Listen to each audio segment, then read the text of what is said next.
BNP যদি অসহযোগিতা করে ভাই 24 ঘন্টা থাকতে পারবেন যদি বিএনপি কর্মসূচিতে আমি আসবো, যদি বলি যে থানা ঘেরাও করবো, এসপি অফিস ঘেরাও করবো, জেলা প্রশাসন ঘেরাও করবো, আপনারা থাকতে পারবেন? সরকারের প্রায়োরিটি কাজ দল গঠন করা নয়, সরকারের প্রায়োরিটি কাজ আপনার জনগণের দৃষ্টিকোণ দিকে দেওয়ার দরকার নাই। আপনারা নির্বাচনের জন্য প্রস্তুতি গ্রহণ করুন, আর আগামী রমজান মাসের জন্য আপনারা প্রস্তুতি গ্রহণ করুন। রমজানের মধ্যে যদি সরকার, এই অন্তর্বর্তীকালীন সরকার আমাদের নির্বাচনের ব্যাপারে সুস্পষ্ট কোনো পরিষ্কার ঘোষণা না দেন, অনুমান নির্ভর কোনো ঘোষণা নয়, যদি না দেন আমরা ঈদের পরে বৃহত্তর কর্মসূচিতে নামবো। সেই প্রস্তুতি আপনারা গ্রহণ করুন।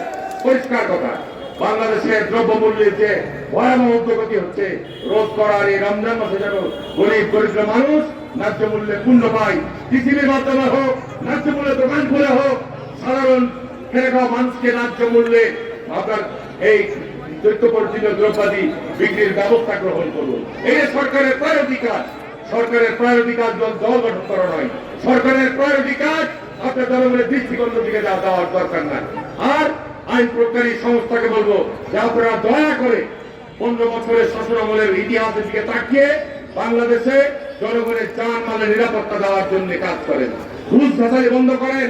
এই যে আমাদের বাবু ভাই বলেছে, যদি এর ঘুষ দাবি না করেন, বিএনপি যদি অসহযোগিতা করে ভাই 24 ঘন্টা থাকতে পারবেন যদি বিএনপি কর্মসূচিতে আমি আসবো, যদি বলি যে থানা ঘেরাও করবো, এসপি অফিস ঘেরাও করবো, জেলা প্রশাসন ঘেরাও করবো, আপনারা থাকতে পারবেন? তাহলে পরে আপনারা দয়া করে জনগণের জন্য কাজ করেন, জনগণের জানমালের নিরাপত্তার জন্য কাজ করেন, আর বিএনপিকে অবহেলা করেন না। প্রশাসন এখন অন্তর্বর্তীকালীন সরকারের দায়িত্বে রয়েছেন, আপনাদের প্রধান দায়িত্ব এবং কর্তব্য হচ্ছে জনগণের জানমালের নিরাপত্তা নিশ্চিত করা। কোন অবস্থাতেই কোন দলীয় কাউরি এজেন্ডা বাস্তবায়ন করার জন্য নয়। আপনাদের নিজেদের দলীয় আপনার পরিচয় আছে, আপনারা ছাত্র জীবনে কে কোন দল করতেন, বিগত সময় কে কোথায় ছিলেন, সেসব সম্পর্কে আমরা আলোচনা করতে চাই না। 15 বছর প্রশাসন যে চরিত্রের রূপ ধারণ করেছিলেন, এই চরিত্র থেকে আপনাদেরকে পরিবর্তন হতে হবে। আপনাদেরকে জনগণের বন্ধু হতে হবে, জনগণের সেবক হতে হবে।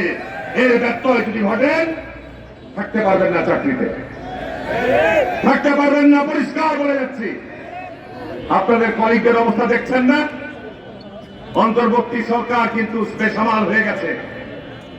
বর্তমান প্রফেসর ডক্টর ইউনূস 5 আগস্টের পর যেদিন ছাত্র জনতার বিপুল রক্তদানের মধ্য দিয়ে, আত্মত্যাগের মধ্য দিয়ে যখন পরিবর্তন সূচিত হল, 5 তারিখ যখন খবর আসলো বাংলাদেশের ইটারে শেখ হাসিনা গণভবন থেকে পালিয়ে গেছে তার শ্বশুর বাড়ি, সেই দিন কিন্তু বাংলাদেশে কোন সরকার ছিল না। কি ঠিক না? বেড়ে বলছিলেন আমার, কোন প্রশাসন ছিল না।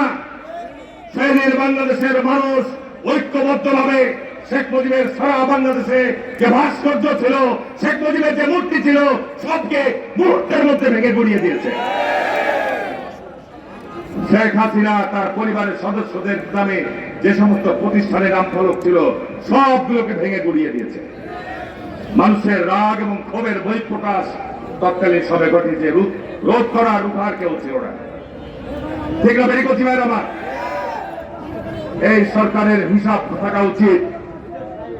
এই সরকার, অন্তর্বর্তীকালীন সরকার যে বহুল দায়িত্ব এবং কর্তব্য, আপনাদের প্রধান দায়িত্ব এবং কর্তব্যই হচ্ছে শেখ হাসিনা পালিয়ে যাওয়ার পর বাংলাদেশের মানুষের যে আকাঙ্ক্ষা ছিল যে বাংলাদেশে একটি অবাধ এবং সুষ্ঠু নির্বাচন চাই, জনগণের সরকার চাই, জনগণের সরকারের মধ্য দিয়ে দেশ শাসন করতে চাই। সুতরাং আপনাদের প্রধান এবং অন্যতম দায়িত্ব হচ্ছে অবিলম্বে নির্বাচনের রোডম্যাপ ঘোষণা করে দেওয়া।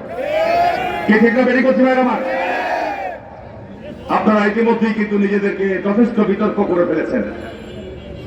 আপনার উপদেষ্টা মণ্ডলীর সদস্যরা ক্ষমতায় থেকে দল গঠনের প্রচেষ্টা চালিয়ে যাচ্ছেন। কি ঠিক না? বেরিয়ে করছি ভাই আমার, এইটি যদি করতে চান দেশের জনগণ এদিকে কোনো গ্রহণ করবে না। নতুন দল তৈরি হোক, আপত্তি নাই আমাদের। রাজনীতিতে নতুন দল, নতুন কর্মসূচি নিয়ে আসুক, নতুন ব্যবস্থাপনা তারা কি দিতে চায় আসুক, জনগণ গ্রহণ করলে আপত্তি নাই। কিন্তু বাংলাদেশে গত 40 বছরে প্রমাণ হয়েছে শহীদ রাষ্ট্রপতি জিয়া রহমানের প্রতিষ্ঠিত দল যখনই বাংলাদেশে অবাধ এবং সুস্থ নির্বাচন হয়েছে, জাতীয়তাবাদী দল জনগণের ভোট দিয়ে ম্যান্ডেট দিয়ে বিজয় লাভ করেছে, ক্ষমতায় গিয়েছে।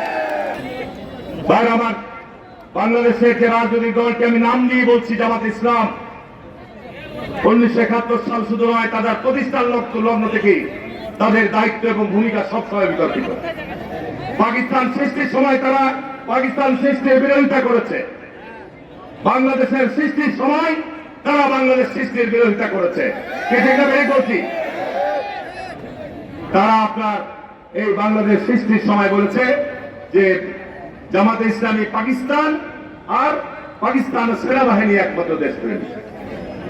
তারা রাজাকার আলবদর তৈরি করে দেশের বুদ্ধিজীবী, দেশের মুক্তিকামী মানুষকে নির্মমভাবে হত্যা করেছে। ঠিক না? বেরিয়ে বলছি 71-এর মুক্তিযুদ্ধের পর আওয়ামী লীগের শাসন আমলে তাদের রাজনীতি নিষিদ্ধ ছিল।